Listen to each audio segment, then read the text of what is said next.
To order Monday, October 16th, 2016, Village Board of Trustees. At this time, I will call for Chairman Pro Tem nominations. I nominate John. Second. You're in the hot seat. Great. Any other nominations? Hearing none, all in favor signify by saying aye. Aye. Motion carried. So we have a quorum and the agenda is properly posted. We did the pledge of allegiance now. I pledge allegiance to the flag of the United States of America and to the republic for which it stands, one nation, under God, indivisible, with liberty and justice for all.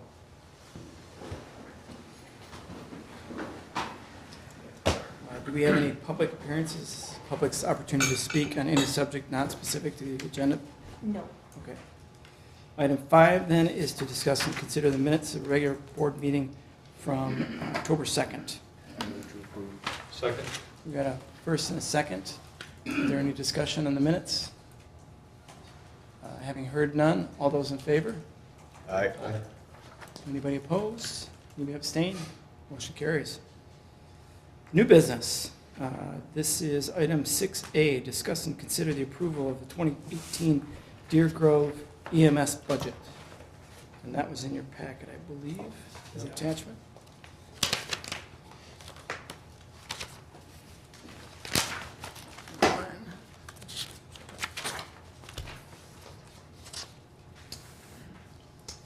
So that's like an 18% increase, or I don't know if there was. What I'm looking at is 6.8. That was the right one overall. Okay. I don't know why I thought. Correct? Was Yeah, that? looks like that. Okay. And then the village portion of that is an increase of 14% from prior year, 14.3%. Is that just because we have more people, Yes, or it's, we grew faster than they did? no, it's by population, so it's proportional to that. So our portion is of increase.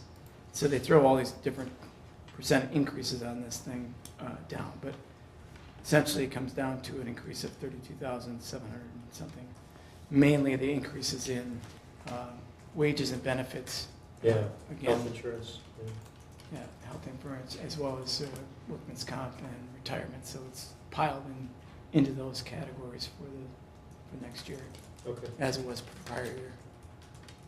So with the overall increase of 6.86% only, how does that break down with total increase for all the village, town, and village of 14.27%?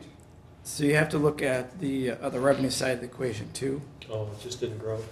Yeah, Yeah. so you have to look at that, and then you get a total municipal contributions of just under $500,000. And then you distribute that through the 3 municipalities, and then they give a percent increase from prior year of that. So the, I think one thing of note, and correct me if I'm wrong on this, John, is there's been a proposal out to possibly do a study for consolidation. Cambridge is, at last we knew, were interested.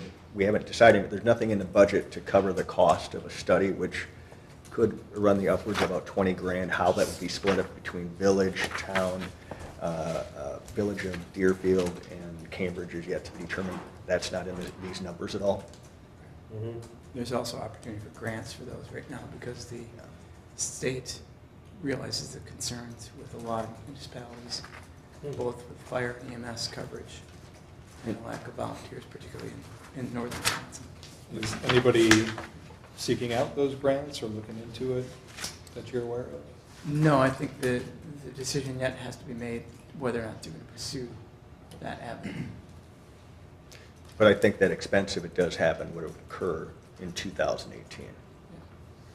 I would think before doing a study too, a good faith effort from the other communities to have a discussion if they're not open to a more equitable share, if the village is going to continue to be the largest one and have, you know, the same, you know, to have the same voting structure, I don't know if that would, you know, adding more, it might bring the cost down a little bit, but if we still don't have, It's got to be good for everybody, Matt. You're Yeah. correct. And I think at that point, the agreement probably has to be rewritten. How that is based on population, based on square miles, based on a combination formula. But yeah, we don't want to be at 51% if, you know, of that, so. sure. Dwayne's here, so we can, What's the percentage now for each of the Dwayne. three? We're talking Deerfield EMS right now, so. Right on to the hot seat. There you go. Just the one that's in the agreement. That was a number that actually I can probably pull it up. We were just talking about the budget and the consolidation study, that Okay. there's nothing in our budget at this point to cover any of those costs, not That's knowing right. if that's going to proceed or not. Exactly. So, Yeah. And at the last EMS commission meeting, the discussion point on that was to potentially use unassigned funds. But with the purchase of the ambulances, the unassigned funds are at a level that's really close to the amount that our policy stated. We're also discussing the possibility of seeking grants to fund that study. Have you ever done any grant writing, or do you know anybody else in the group that? would Well, be within our involved? organization, we've had some success in getting grants for this particular issue. I'm not sure that there would be grant money available, although Bob Salov, the director at Cambridge, had mentioned the potential of seeking that kind of funding. So, yeah, I think the other part of that formula is, you know, he's retiring at the end of the year, and Yeah. we're going to have a new chief, so probably should have some involvement with the new Right. chief also, our new chief, I should say. So. yep, exactly. So when that new person comes on board, this will be one of the major topics that we try to bring him up to speed on.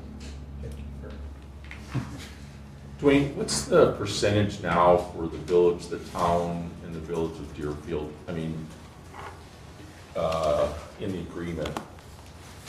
Do you remember? In the agreement? Yeah, Well, the payment is always based off of equalized value, okay, yeah. as far as how much each of the municipalities pay.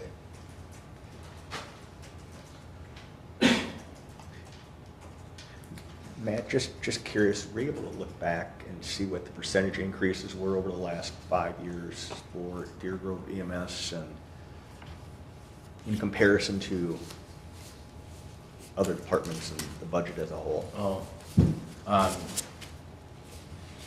no, I didn't do that, but Okay. I could do that. It does seem like the increase is quite a bit higher than any other Well, sir, department or, It certainly has been, yeah. yeah. And there have been additional requests Mhm. for, you know, unbudgeted items that have come forward too, in addition to that. Okay. Mick, you had a question? Yeah, I mean, when I look at how much some of these things are going up, it's quite surprising. But one question I have is, why are we consistently having almost 24% paid out in overtime per year? That seems very odd. Right. Well, that would seem odd if it was a business, like a family business or something like that. But in EMS, 365 days of the year, we have to have the staffing necessary. And so based off of that, when you have paid staff, this was back in probably 2006, 2007, we had legal input that gave us the hourly wages with built-in overtime in order to offer that 24/7 provision of employment. So Okay. our shifts are 24-hour shifts, and in order to have the ambulance covered at all times, you have to have 2 EMTs available. And so essentially what we have right now is paid staff for at least 1 ambulance, and then we have volunteers to help us to also add additional staffing to a second ambulance as often as possible. So to provide 24/7, 365 days a year coverage for the whole district, always available. That staffing is built in at an hourly rate that includes overtime. And a person would look at it normally and say, well, let's just pay them salary because they make a wage at that. But the way that the laws ring out, it doesn't allow for them because they don't do management style jobs. They do the EMS work mostly. So the question, why don't we just hire another part-time person? Well, if that would be the case, then you'd have to redesign the whole scheduling pattern and everything too. So in order to take on that type of rearrangement, there's a lot of structural changes that would have to be made to the staffing. And a couple other questions. I noticed some of these figures are going up considerably. I mean, if I look at like the vehicle maintenance line, it's Vehicle maintenance. 77%. Right, so last year, when we budgeted, that's one of the areas that they struck quite a bit, based off of the idea that we were gonna have new vehicles, so therefore it should cost us less. Unfortunately, that line item actually went over in the audit as well. So it was a decision to try to manage the bottom line. They struck quite a bit out of that from the previous year, and then left us at a number that was necessary to go higher. So I had our lieutenant, who's in charge of vehicle maintenance right now, actually provide me with an assessment of the basic needs that she would have next year, and that's what this number is based off of. It just seems strange. 2 brand-new ambulances, and the maintenance is going to be much more expensive than what we had on Yeah, and 2 older units. the things that we budgeted for are actually like regular maintenance 4 times a year on each of the vehicles, and then brakes. Typically you'll have to change the brakes maybe once in a year, maybe once every other year.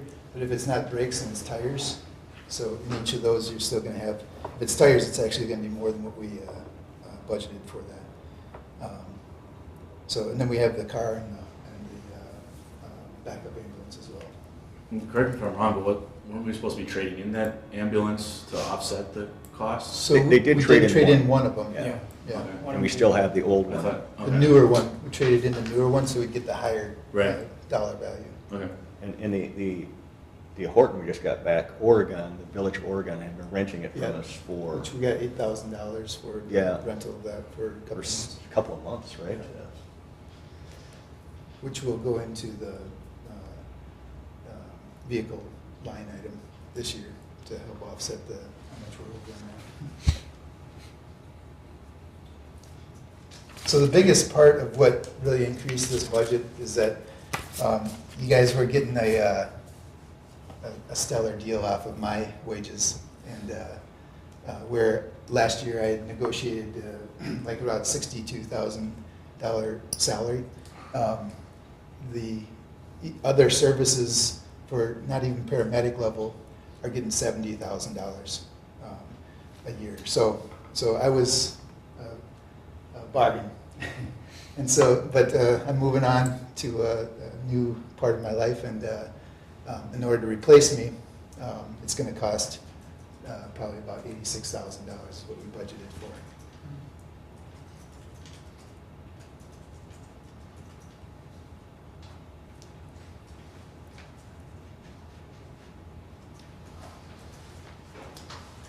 And the EMS committee kind of went through this. I think this is probably what, the 3rd iteration Dwayne Yeah.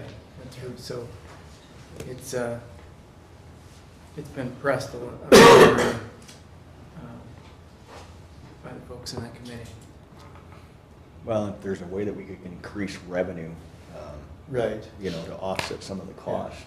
And one of the when other. we look at our fees, I know we're kind of Exactly. stuck with Well, Medicare. the fees can go a bit higher probably, so that hasn't been adjusted for this last year. We left it where it was. So for the next year, Usually in January, February, LifeQuest, our billing service, will give us a estimate to where we should be at in accordance to other services around us. And typically at that time, the commission makes the decision whether they want to raise it or not. So it is possible that if it's raised a little bit, you'll gain a little bit more revenue there, but it's not going to be, the amount that would offset, the greater percentage of this. Another, in the future consideration is the consolidation, where the costs of all these services would be shared and potentially increased as well.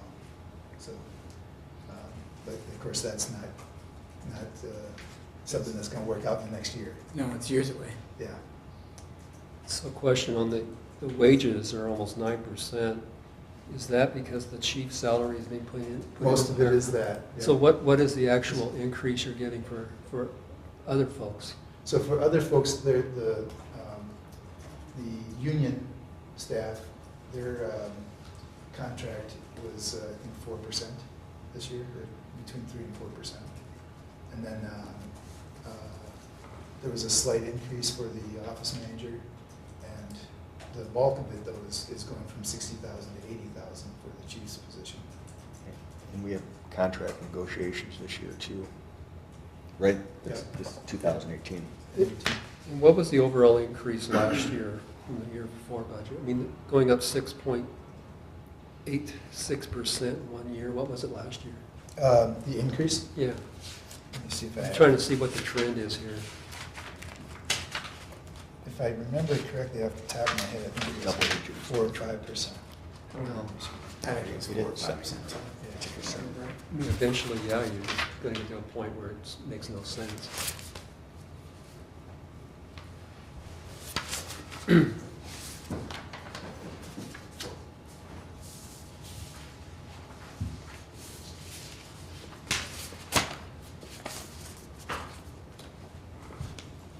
pretty sure it was,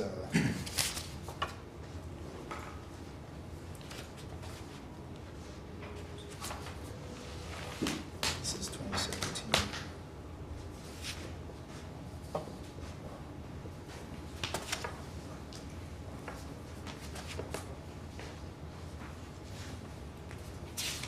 Mick, that's one of the considerations, certainly for the district, is looking at consolidation too, as a benefit. So it looks like in 2017, I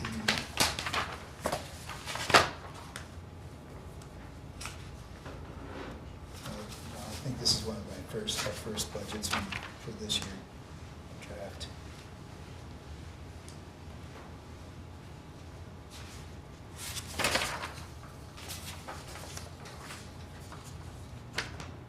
Yeah, I don't have the 16 to 17.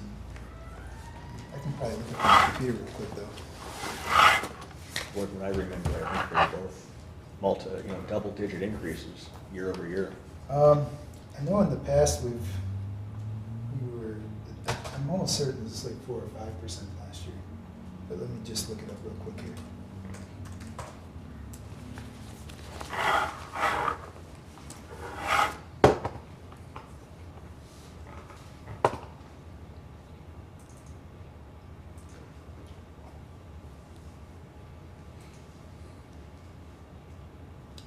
Yeah, I seem to remember we had an adjustment due to health costs for last year, or this year. That was thrown in there. Yeah, I'm pretty certain of that earlier in the year. But when Dwayne has the numbers, that's what we need. Yeah.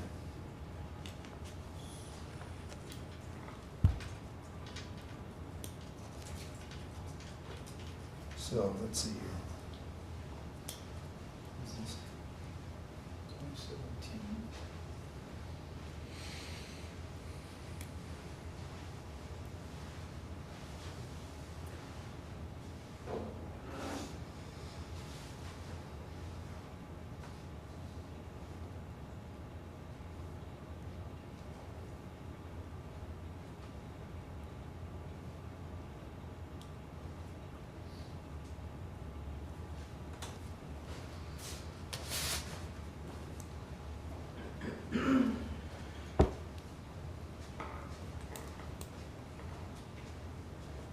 So it looks like in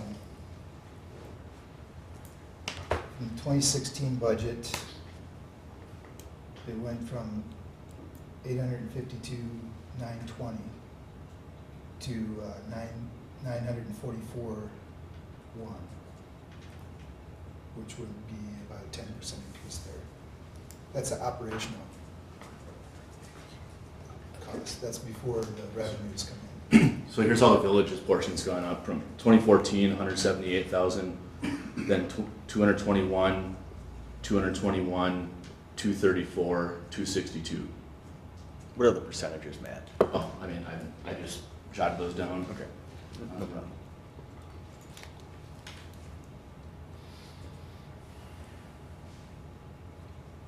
Yeah, I think the other. About a 47% increase over 5 years. Here's my concern.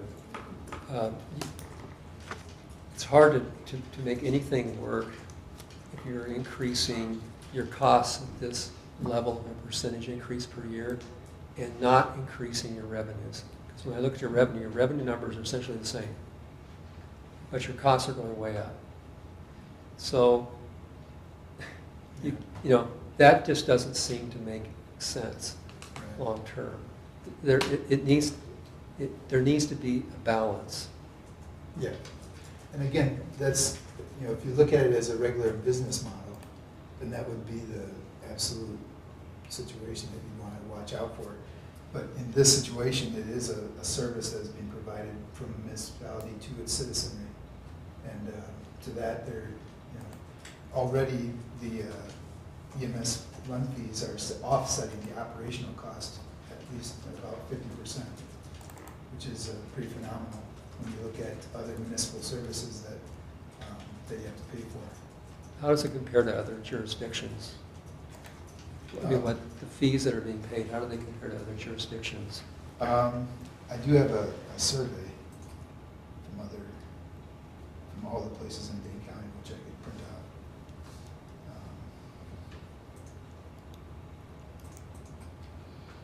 So Mick, this is In the end, the same. it's pretty comparable.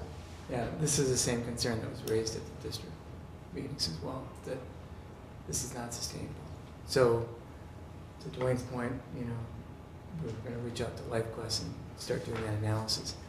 We're also in a kind of a corner because, you know, unfortunately, or wherever, but a lot of these folks that are being provided service are on government insurance.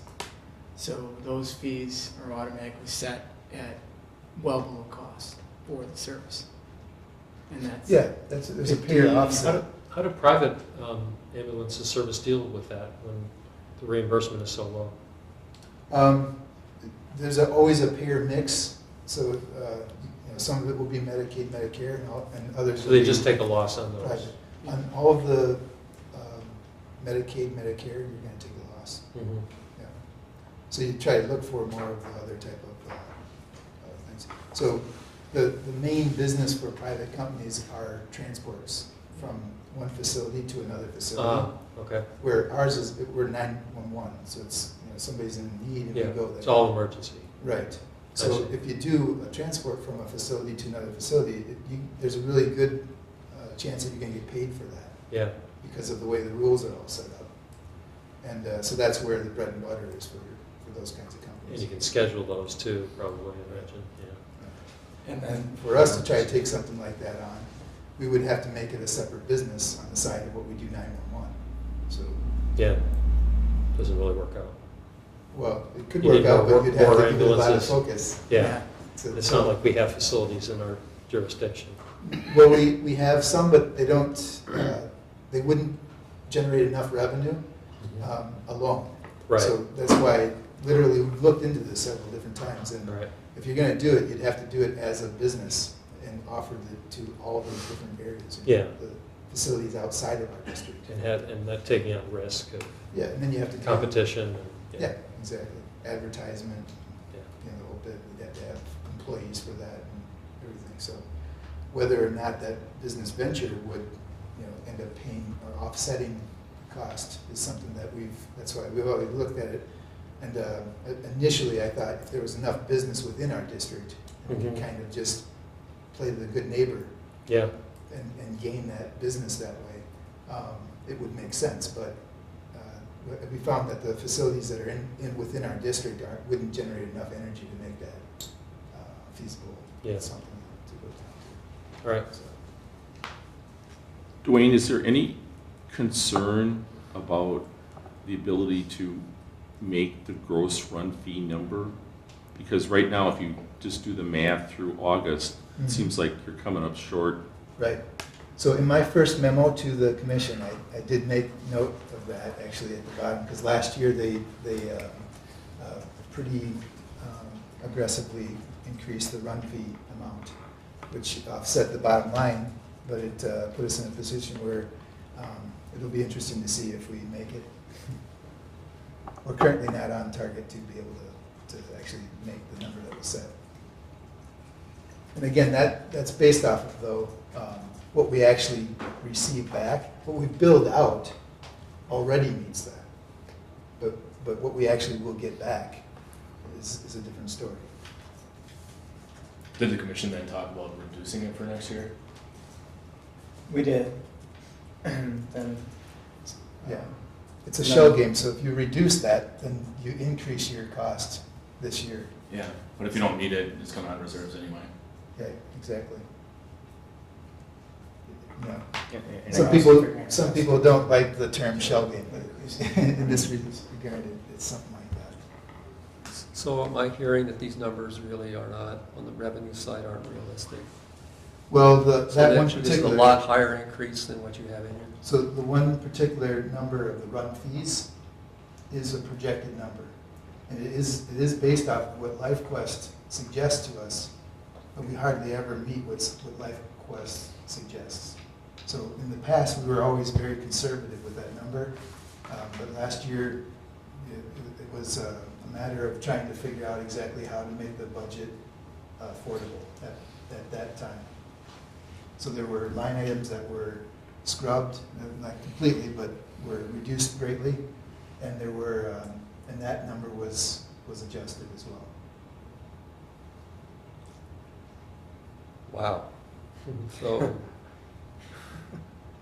yes, I certainly would like to see the real number that you got, I mean, the projection that you truly think you're going to have for next year, not a number that you're The real putting in to try to number- make the budget look better. Yeah, and the real number does, every single month, it comes to the commission, and it's a part of the packet that everybody sees. I know that you guys, put your packet out to everybody, so it is in the packet every single month. The amount of money that we make, it's in the aging accounts report. Yeah, but that doesn't explain why you would put a number in that you don't feel is realistic in your proposed budget for revenue. I mean, I hear what you're saying, that's true.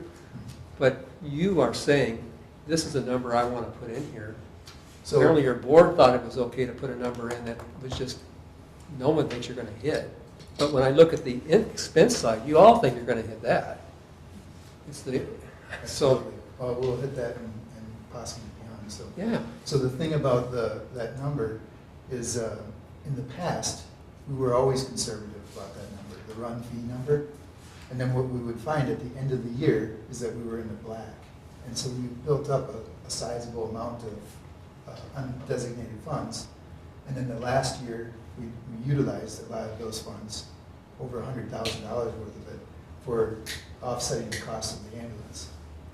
So typically, in my tenure being here for 7 years, we were always in the black. This particular year, coming up right now at the end, when the audit's here and I'm not here, might be the first year that it comes back on the other side of the equation. Can you tell us, Dwayne, what the call number is up until October 1st? Just, it'll help answer his question a little bit, won't it, just where we're at for the year? Right, we're, the run number or the, Yeah.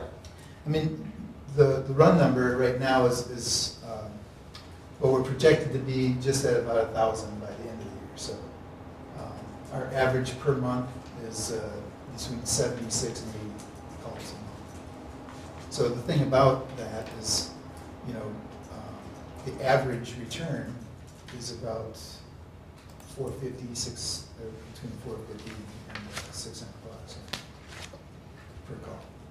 So the difficulty with the number of looking at what you've billed out and what you're going to receive back, we never really know that until the audit is done, and then they kind of short up the numbers. They even have an equation that they put in there for debts that are going to be washed out.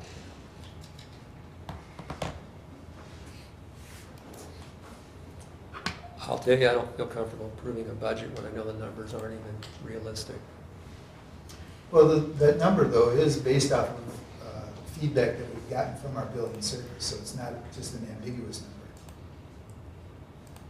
It's not what I was hearing. What I've heard is that the number in here is a number that no one thinks is realistic on the income side.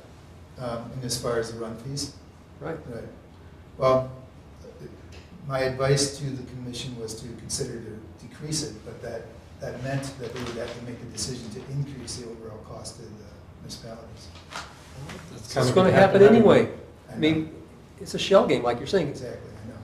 But to the citizens of Cottage Grove, is that fair for us to approve something we know is not right?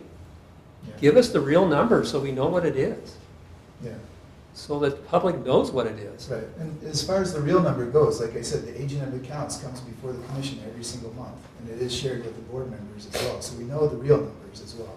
Yep. We know where they're at. But I don't think that really addresses the issue. When you bring forward a budget and you present it as being something that you think is going to happen next year, and then sit here and tell us you don't think it's going to happen next year, what do you expect the response will be? From me or the public, Right. when you're looking at something and you know going in it's not right? And I think what has been the default is to rely on the unassigned funds as the cushion that is there. And while that there is still a sizable amount of money there, if that money is utilized, it's not going to be in accordance to the policy that we've set for ourselves. It is an internal policy that we've set for ourselves. So if you go dip below it, you're not breaking a law. You're only breaking your own policy. And then you can hope that the next year you'll rebuild that back up. How much is in reserve right now? 2 months of operating costs, so around $60,000 to $70,000. Okay. That was a suggestion made from the auditors a few years back. So we set that I think policy. Jim's question is, how much is in there right now? Is currently in there. Yeah. So we just paid for the ambulances, and I don't have the actual. It'll be in the next reports this Thursday. Okay. Actually, I do have my packet with me.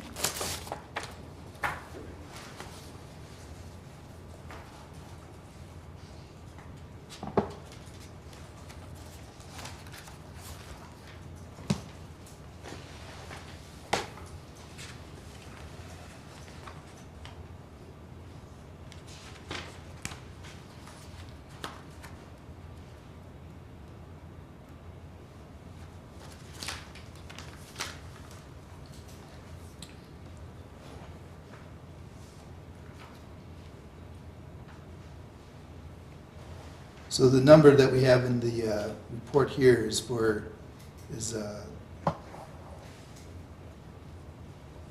donations, revenue, interest earned. $45,000 at the bottom. Oh, wait.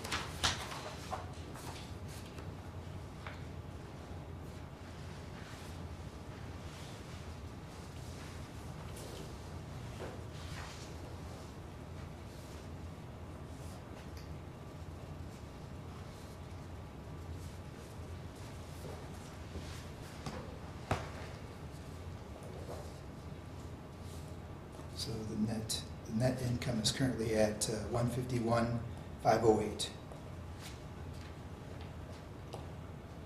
Is what we're. So Dwayne, to address part of the next question then, what is your educated estimation that the revenue number should be for next year?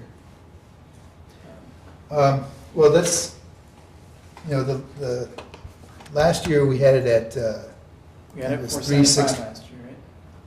no, 475 is what we set it at this year. That's what Oh, we're I'm sorry, talking about you're right referring now. to 2016, okay. Yeah, previous to that was like 365 or something like that. Mhm.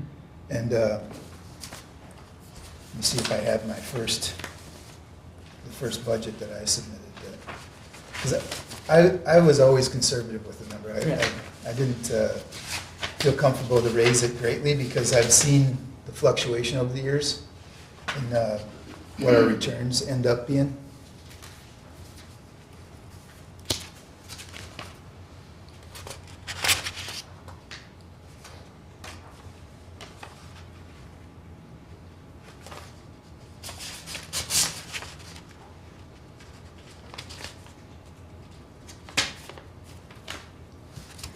So typically what I would do at the onset is I would take whatever we had the previous year and I'd add 10% to it. And that typically would allow for us to end up in the red. So what was in 2016? I'm sorry, in the black. Or we can extrapolate What's that? 2017, I suppose.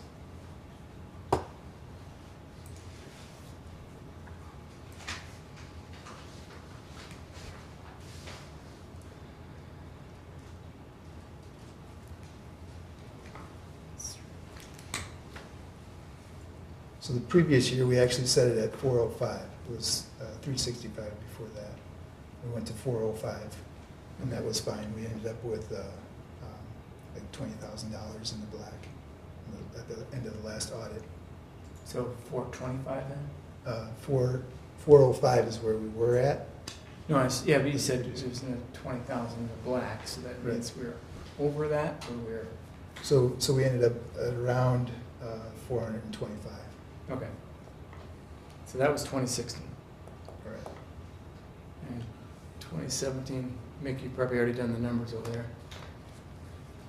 No, I haven't yet. If he's, this is through August, so it's what?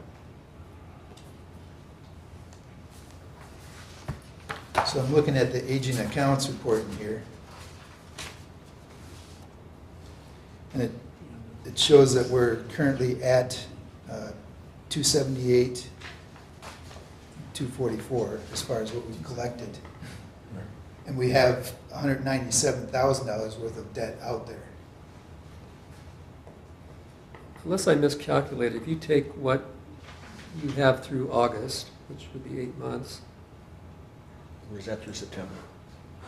it says year-to-date through August, This is August. it's 240, almost 247,000. If you take that out for a year, I'm coming in about 370,000, is that right? Of That's what we revenue. got over here. Which means you're about $105,000 off.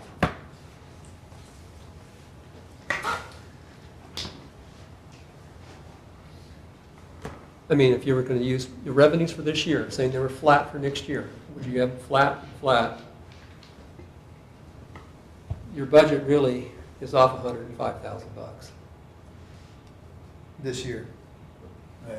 So Yeah, one of the other, I mean, one of the other things that happens is in January, when they do the audit, some of the monies that have been billed out in December gain revenue that they bring back. So that number is typically the part that we always have to wait for the audit to come back for, along with some of the adjustments that they make with for the loss of old debts.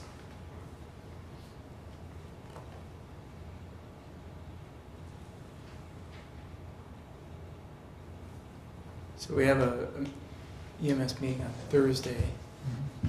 It sounds like the board's not able to move this forward until we have questions answered about the revenue side of this and how that's going to be addressed to either get to 475 or what that number should be. And, you know, we're going to do A, B, and C to get to 475, or this is the number we think it's going to be less that based on, what, 2016 at 425. and 2017, thereabouts, calculation 370. Sounds good. Is that, am I capturing that correctly?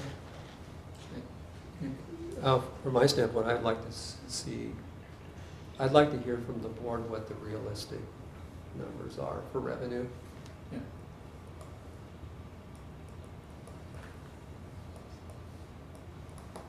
Okay, Matt, the question is how much of this is this put into paying for the actual overall budget? We have to wait another, basically 2 weeks. I mean, October 30th is the workshop. Okay, so we'd have obviously something by then, because we're meeting Thursday. Okay. The next meeting is on Thursday evening, if you'd like to attend truly. I mean, if you Yeah, have I any can't, I questions. have another obligation. I'm just mentioning.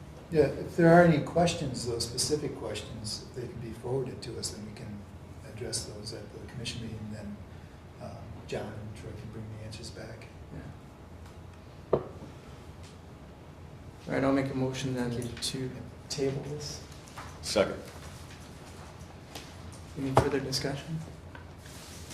All right, having heard none, all those in favor? Aye. Anybody opposed? Anybody abstain? Motion carries. So we'll untable, what the hell? Take it off. Take off the table, yes. Next year, It's not gonna be there to remind us, guys. It's a workshop. Yeah. Is there anything else anybody needs from me, or? Thank you. No, thanks, Dwayne. Thank you. Oh, Matt had sent a question forward about the hire process.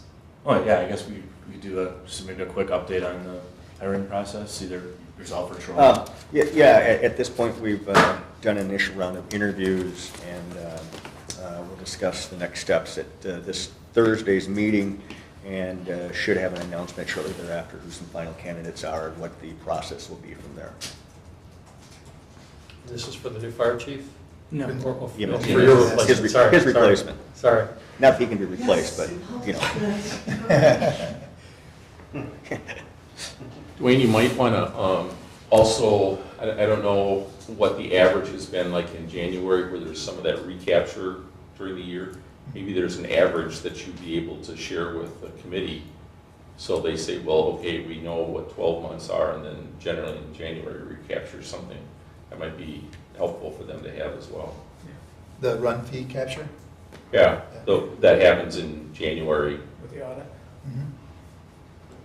And somewhat unrelated but related, it seems like historically we've had a budget, it gets approved, and then somewhere along that following year, something comes up and they need more money, which, Well, which we've been able to cover from our unassigned funds for the most part, other than, you know, the purchase of the brand new ambulances.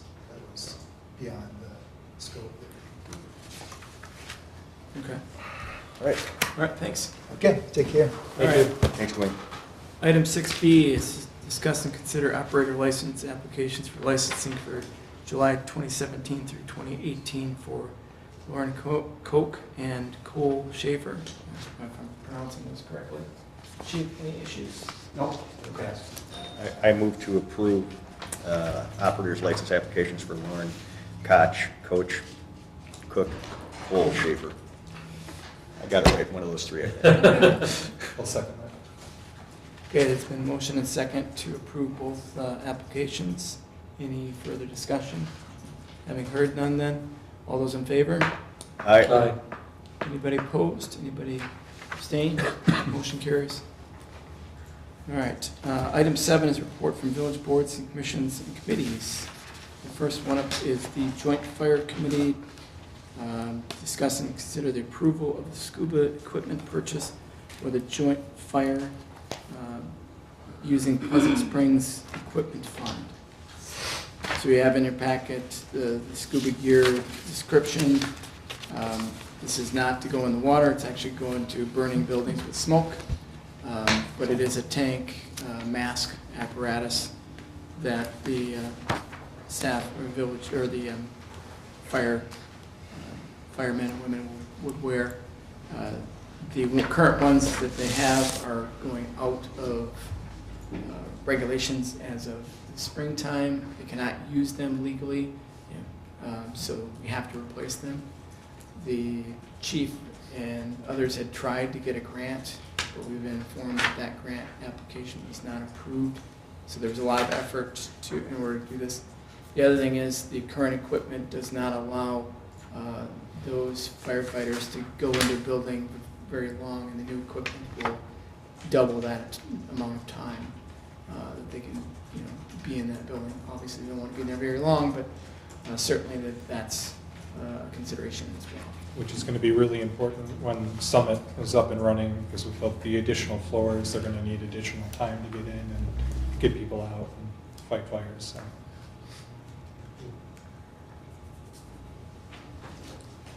Any discussions, questions? Chief is here if you have any questions. Oh. Or- You're doing a great job. He's afraid to come over and sit down. He saw what happened to the last guy. Yeah. I saw what happened.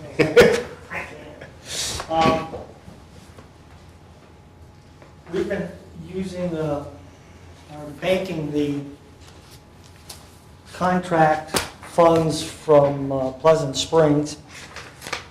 Currently, we purchased a truck with the let me back up. We've had the contract for 2 5-year terms.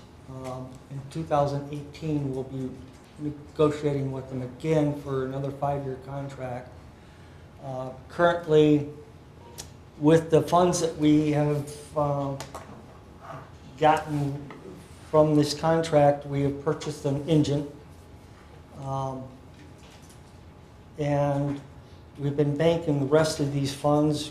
Right now, it's sitting at about $214,000 in the fund. We filed for a grant from FEMA, and we got the rejection letter last week saying that we did not get the grant. And so being that we have a drop dead date of spring of next year, that we have to replace these things under the manufacturer and DOT regulations and NFPA, this is our only viable option to go and do. The grant process will come up in another couple weeks, but we're looking at a year's time frame if we even get awarded and stuff. I personally do not think there's going to be that as much money as what they had in 2017 available, because of the hurricanes and the fires and all that stuff that's out there, and everybody looking for assistance from the federal government. So with that being in mind and stuff, we might as well utilize the money that's sitting in the bank and make the purchase. We're at $204,000, and like I said, we've got 214, so we can make a purchase.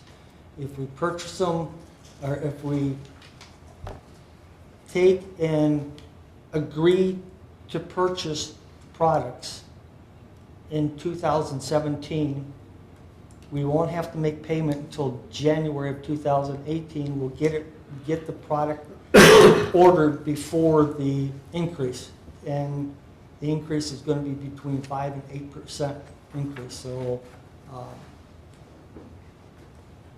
to me, it's something we have to do. We might as well make it happen and do it.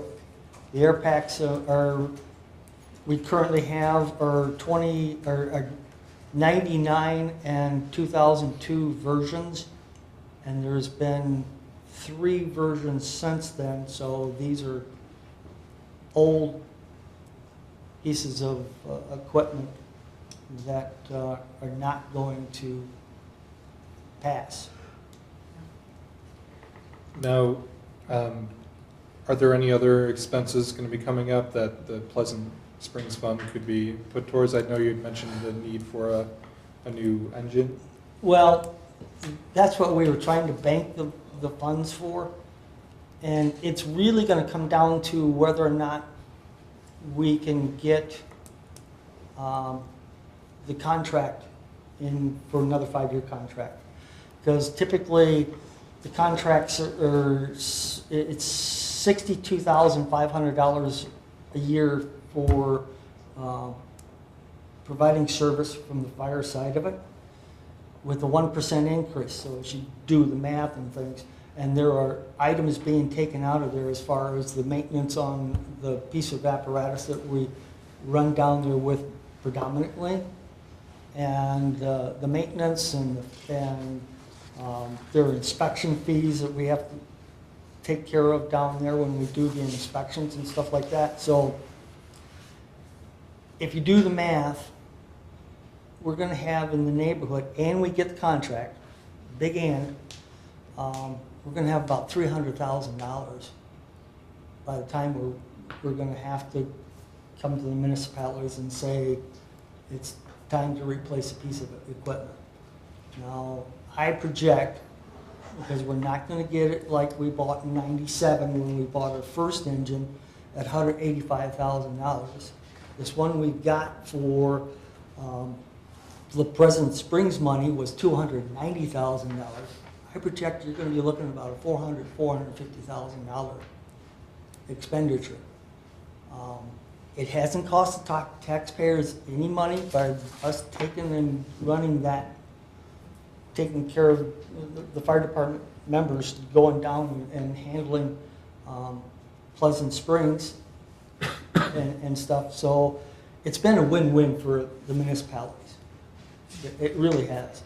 And if we can, and I keep saying if we can get the next 5-year contract, because McFarland had it originally, they did something that turned the board members off, and that's why we were able to land the contract and stuff. So they're really chomping at the bit, McFarland is, to get it back, because they know what they lost by losing the contract and stuff. So it's our intent to keep them happy and keep the money coming in so it doesn't cost them either town or village anything. Thank you. Any other questions on this?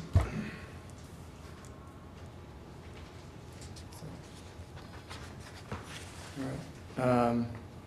Then I'll make a motion then to use the Town of Pleasant Springs equipment fund to go towards the scuba gear equipment purchase, to place that purchase order in 2017 so we can get the discount, at least from our side, from the village. And I'm assuming, I think the town is discussing the same very thing. Town has already passed it. So the town has already passed it, so. I'll second. So we got a motion and a second. Is there any further discussion? Having heard none, then all those in favor? Aye. Anybody opposed or abstained? Motion carries. Thanks, Bruce. Thanks, Chief. Thank you. All right, moving on then, the next, the Emergency Government Committee is report. We met on October 4th, discussed the September 16th Hydrate full-scale exercise, and overall concluded that it was a successful, and as a whole we did a good job. Again, felt much more real than prior exercises. Couple things that came up that we need to look at is probably assigning people to task in the event of a real emergency, and also look at the phone lines incoming in the EOC room to make sure that we have some lines that we know which ones are what, and try to utilize them.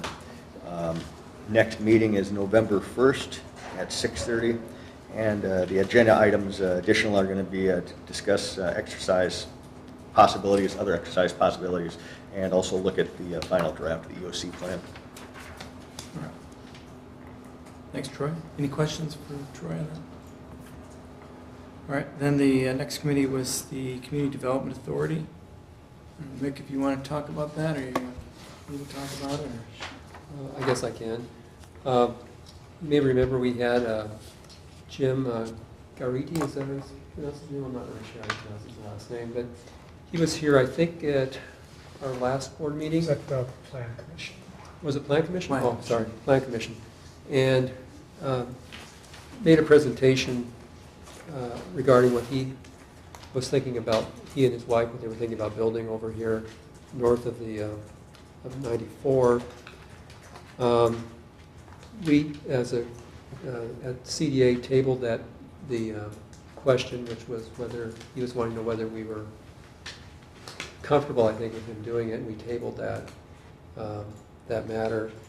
And then we then discussed for 2018 the village budget for CDA, and this really is dealing with approximately 200 acres of land that's north of 94, which is something I think the board will be looking at here when the budget comes forward in a few weeks. And it regards, basically regards bringing this land into the urban service area, annexing a portion of it, looking at creating a TID for that area, and looking at that area really as being an area that may be primed for actually development, for economic development here for the village. So that'll be something that'll be coming forward as part of the budget. That was approved by the CDA as a recommendation for the 2018 budget. And what was the proposal that got postponed or tabled? With Taken off. regarding the about 200 acres of land, this person would like to build storage, self-storage type units over there, Okay. and had some other uses too. Yeah. Eventually putting some office space up for his wife's business. It's about, I can't remember, it's about 11 acres of land. I can't remember the exact amount of land. Okay, that's right. It's a significant amount of land. Looking at what the CDA's been looking at for that area, what we would expect to develop, Yeah. we decided to table it. It wasn't something that we felt comfortable making a Underutilized, decision yeah. on. It was about 15 acres. 15 acres. Mhm. And, yeah, given the scope of the type of development that the CDA is looking into, and, again, real preliminary, but realistic, in, 20, 25 years, that land could develop to be $300 to $500 million plus. I mean, that could be on the low end. So if the idea is, without a finalized plan, do we want to take individual parcels at in a piecemeal fashion that could otherwise turn someone else off that could be a large user. So does Makes that sense. summarize it kind of, Mick and John? Yeah.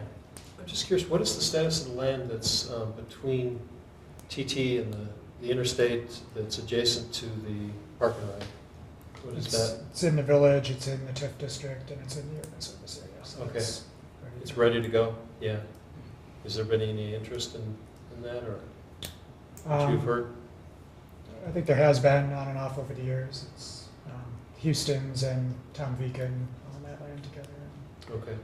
We touch base with them a couple times a year, offer ourselves for any meetings that they want to include us, and, we keep them up to date on, kind of the level of incentive that the TID could take on, and, they're running out of time on that, so. Yeah, understood. Okay. Thanks, Mick. The Finance and Personnel Committee then. Well, you want to kick that off? I don't know. We went line by line over the budget, and unfortunately, we didn't, we kind of kicked the can on it. We didn't make a lot of progress in cutting. As you can see, it's right now sitting at 8% increase, so at the budget workshop, we'll have to tackle that. And, Matt took the budget from each department and made pretty dramatic cuts to get down to that level of increase of 8.8%, but we either have to accept that increase or do a lot of hard work to make further cuts. Because as you can see on page 2 of this packet that I think everybody got, you know, the top portion goes over all of the great ideas that the department head requests had, and then the lower half of that, of page 2, are what Matt was able to cut out, but we've got a lot of, still with those cuts, we're looking at an 8% increase right now, so. I guess what I'd add to that though is the 8% or 8.8. I mean, that's the planned. I mean, that's what, you know, the board had adopted in the financial management plan as a draft, you know, starting point. Uh-huh. So I mean, that shouldn't be a surprise. Okay. You know, and When was that done? When was that? The draft? Last year. Last year, okay. And then I just didn't remember. about a month and a half ago. I wasn't here, yeah. Okay. No, it was done. Oh, in what, I know what you're talking about, the Ellers. Yeah. Mhm. Yeah. Yeah. All right. So, The one thing I will mention is one of the things that Matt had, line item on this, increased road maintenance, you know, took that out, but we did get extra transportation money, $34,000, which we are, you know, proposing to put into the road maintenance in addition to the, how much is it, JJ? 97 this year, I believe. Yeah. So So we go from 97 to 134, 136, I think is what's Yeah. in the proposed budget now. yeah. And then back to the financial management plan, so although there was that quote-unquote planned 8.5% increase to the levy, there was also the plan is factoring in the use equalized value, which is the state, and our assessed value is different, so the impact that was being, you know, essentially projected, I think the financial management plan was showing about a $30 to $50 impact. And, you know, given our current assessed value or an estimate of it, it would be a $104 impact. So Mhm. that's kind of The difference. that's what makes the 8.5% seem worse, because in a year where you're growing more and showing that in your assessed value, the impact to the citizens would be less Yeah. on an average tax bill. Yeah, so if we did, are you talking about reassessment or I would say, or if one had been done last, you know, Yeah. if we were current on that and closer to 100%. right, assessed to instead of equalized value. 92%? Yeah. Mhm. Okay. Does everybody follow that? All right. But you beat that to that, okay. And that's about it. Troy, did you have anything else to add? that's the gist. I think we still have some hard decisions to make as a village board, so. And that, Matt, remind everybody when the The 30th of 30th. October, Let's do your list here. 5:30. 5:30. So that's when we'll roll our sleeves up.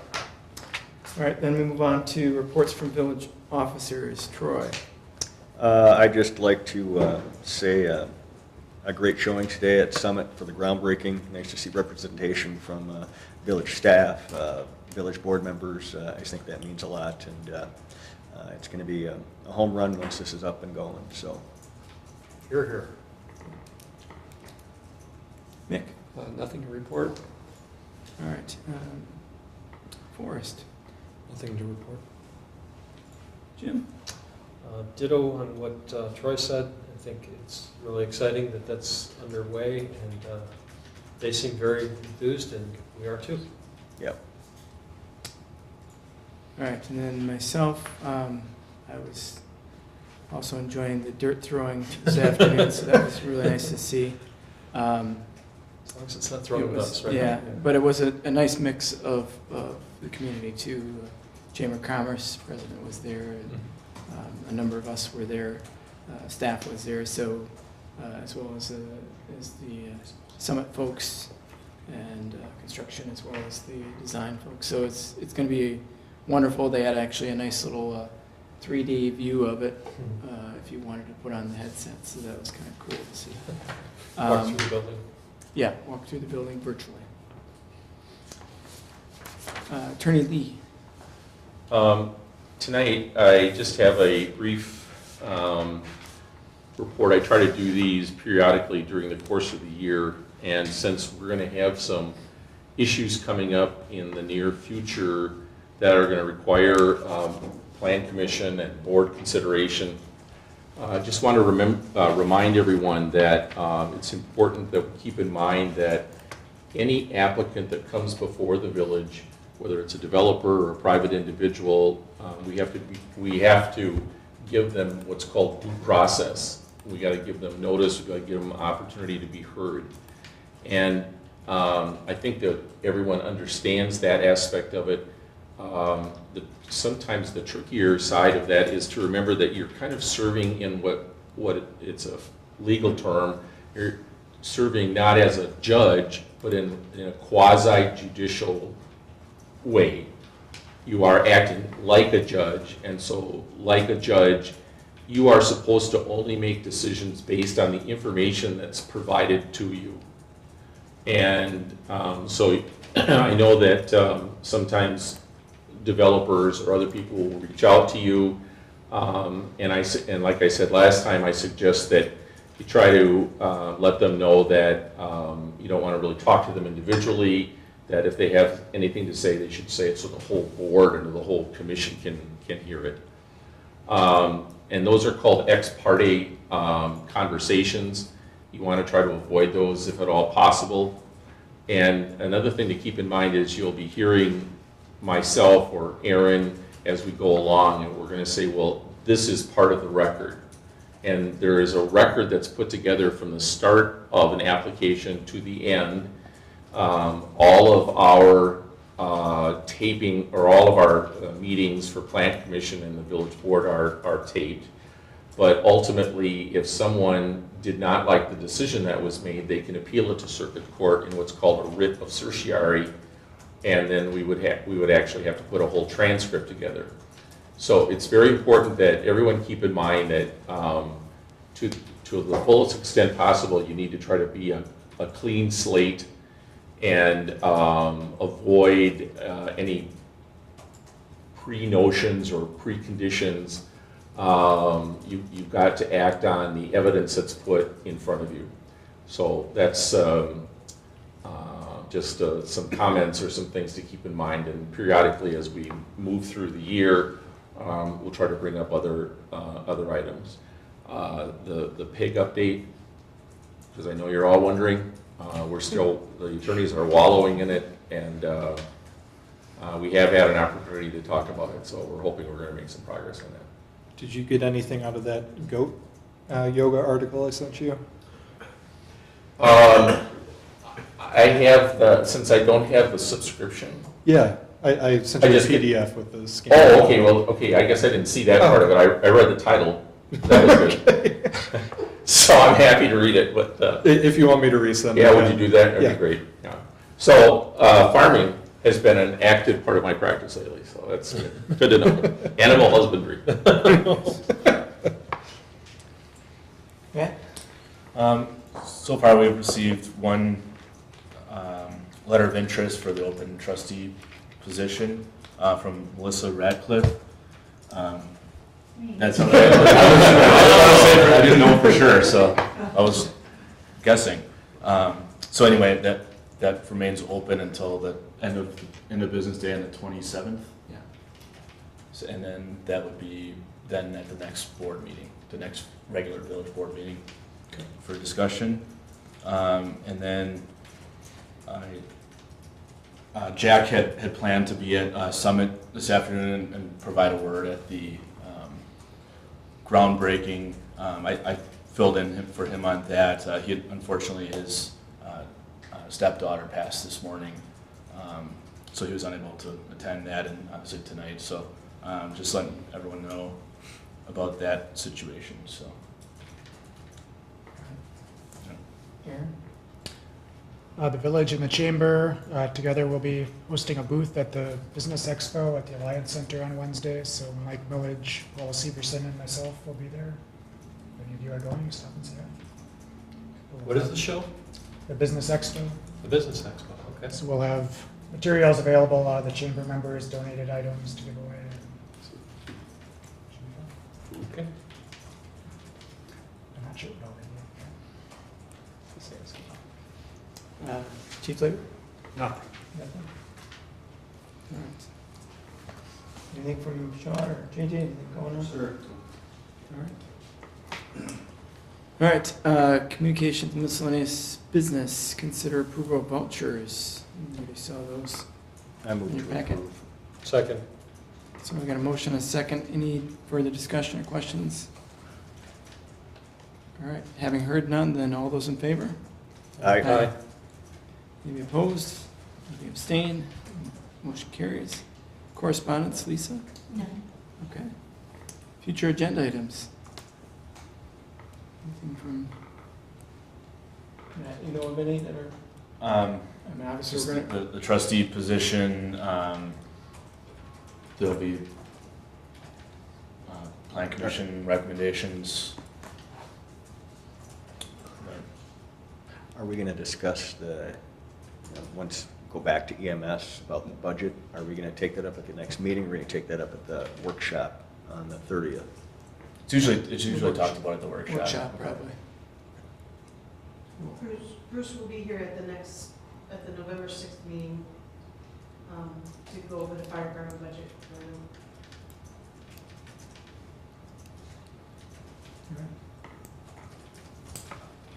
All right, then we have if there's no anything, other agenda items, then we will move to item 10, closed session.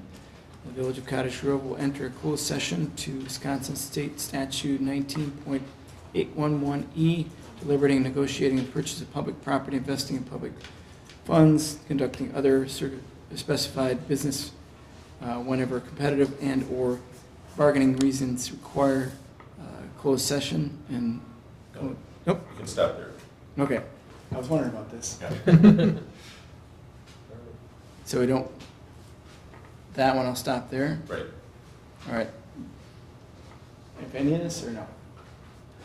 You've already given everything you need to. No, I'm gonna finish the rest of this. Yeah. Right? So this is not being considered.